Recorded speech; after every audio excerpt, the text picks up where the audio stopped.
Sa ika-109, dumating ang grupo sa isang baryo, at lahat ng mga tao ay natakot kay Ogru. Sa mga baryo na puro tao lang, narinig ni Ogrung ayaw nila sa mga demi-human. Dito ipinakita ni Rubilia ang crest ng pamilya para kumalma sila. Tinanggap ang grupo sa baryo at dinala sila sa kanilang pinakasikat na lugar, ang malaking waterfall. Pagkatapos ng araw sa mainit na bukal, nagkaroon ng selebrasyon sa baryo. Bilang pasasalamat sa kagandahang loob nila, ibinahagi ni Ogru ang alak sa mga tao.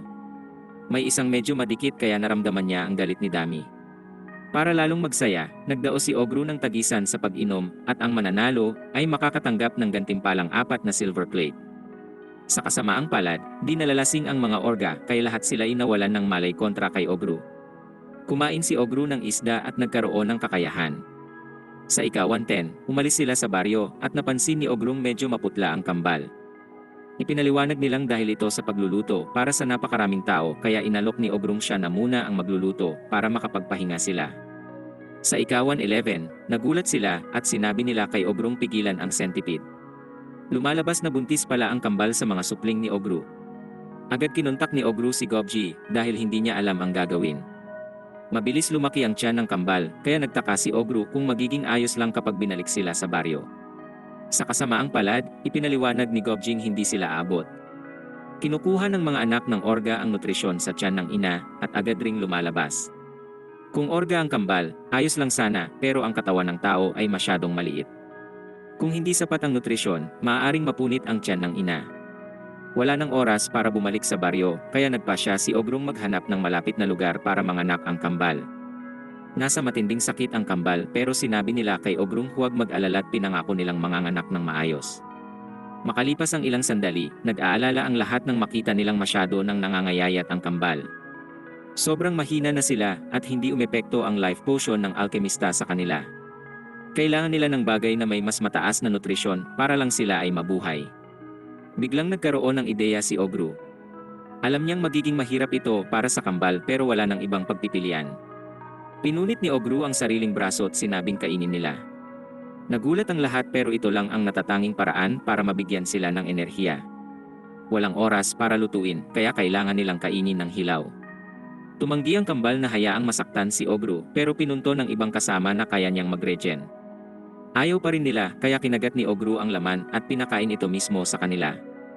Sinabi niyang pwede nila siyang kamuhian pagkatapos pero hindi niya hahayaang mamatay sila at ang kanilang mga anak. Pagkatapos pakainin, nakahanap si Ogru ng kuweba. May mga oso sa loob pero pinatapos ito ni Ogru sa 3 mga Panginoon.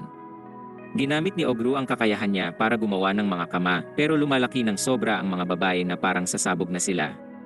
Ginamit ni Ogru ang healing ability at anesthesia para ibsan ang sakit pero hindi niya alam kung tatagal pa ito. Huminto ang paglaki ng isang tiyan at makikitang ginamit ni Ogru ang isa sa kanyang blood minis para ipakita kay CG ang nangyayari. Sinabi ni Ogrung magiging kapaki-pakinabang ito para sa kampo kaya gusto niyang tutukan ito ni CG. Pinatulog niya ang isang kambal at gumamit ng abilidad para sa isang scalpel. Pinaalala niya sa sariling patuloy na mag-heal at sedate bago simulan ang gagawin. Makalipas ang ilang sandali, makikitang nanganak ang kambal ng lalaki at babae. Salamat sa dugo at kakayahan ni Ogru, naging matagumpay ang buong proseso at gumaling rin agad ang sugat ng kambal. Masaya si Ogrung hindi napahamak ang kambal at masayang maging ama. Hinawakan ng prinsesa ang isa at sinabi ni Rubilyang parang unggoy ang mga sanggol pero cute pa rin.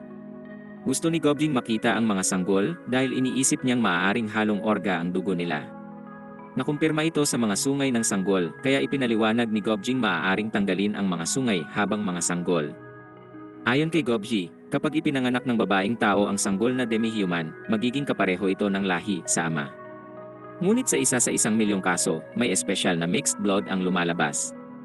Matindi ang kanilang kapangyarihan pero ayawan sila ng parehong lahi. Ang pinakamaganda ay mabuhay bilang mapanganib na halimaw.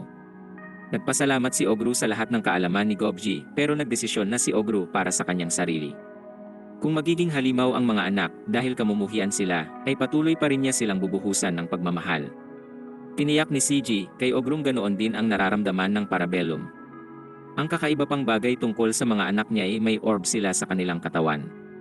Inakala ni Ogrung ito ay dahil marami siyang orb at dragon sphere sa kanyang katawan. Pinangalanan nila ang babaeng Aro at ang lalaking Argento.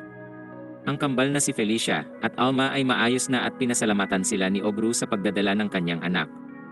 Mula ngayon ay gusto niyang mabuhay ng kasama sila bilang pamilya at ganoon din sila. Sa ika-112, gusto ni Ogrung humanap ng malakas na halimaw na di pa niya nakikita kaya umalis siyang mag-isa. Di naglaon ay nakatagpo naman siya ng hayop na tinawag niyang puting usa. Alam ni Ogrung ito ay isang boss class sa isang tingin pa lang, at kahit ibigay niya ang lahat ay 30% lang ang tsansa niyang manalo. Matagal nang hindi naramdaman ni Ogru ang takot sa kamatayan pero ito ay ikinagalak niya. Nag-transform si Ogru pero naguluhan siya nang hindi siya inatake nito. Biglang nalagas ang antler ng halimaw at tumakbo na ito. Iniisip ni Ogrung kainin ito para magkaroon ng nakakamanghang kakayahan pero sinabi ng intuisyon niyang dapat ibigay ito sa kanyang mga anak. Sa gitna ng paglalakbay, nakatagpo si Ogru ng pinagsamang puwersa ng mga tao pati demi-human. Nasa gitna sila ng laban at nakikita ni Ogrung marami silang karanasan. Habang pinapanood niya ito, malinaw na sila ang pinakamalakas na grupong nakita ni Ogru sa mundong iyon. Gayunpaman, ang target nila ay isang boss na halimaw na mahusay sa laban. Pinuksan ng grupo ang ilan pero naghanda ang boss na tapusin ang laban gamit ang pinakamalakas niyang magic attack. Biglang sumabog ang napakalakas na halimaw dahil kay Ogru at sa kanyang bagong arm weapon. Medyo kinabahan si Ogrung gamitin ang atake pero gusto niyang iligtas ang grupo para makalaban sila mismo.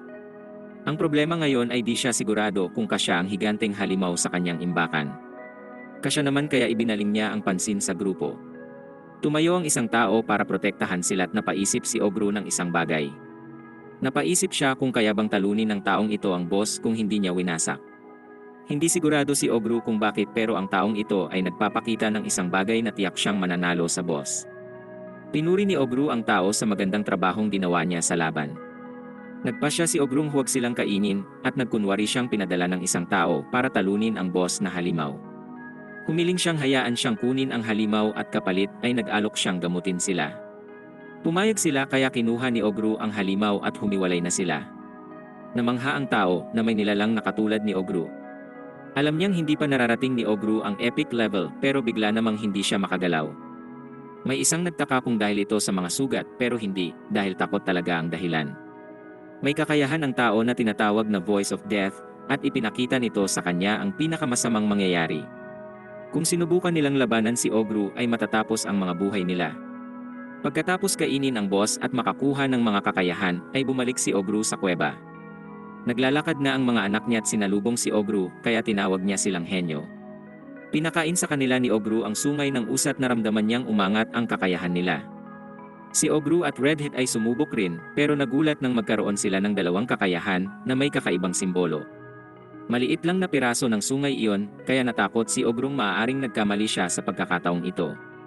Naging malinaw dito na hindi pa kaya ni Ogrung labanan ang puting usa sa ngayon. Nang gabi, muling lumampas ang antas ni Ogru sa normal at nakamit ang lahat ng mga kailangan, kaya naging available ang isa pang ebolusyon para sa kanya. Maaari na siyang maging extinct species na tinatawag na Apostle Lord. Nagpasya si Ogrung gawin ito at natanggap niya ang pangalang Yatendoji. Magkakaroon din siya ng ibang kakayahan pero hindi pa nakamit ang kondisyon para sa ilan dito. Ibibigay lang ang mga ito pag nakamit na ang kondisyon. Bukod pa roon, 8 tauhan rin ni Ogru ang itinalaga bilang Demon Generals. Kinabukasan, nagulat ang lahat sa naging bagong ebolusyon ni Ogru.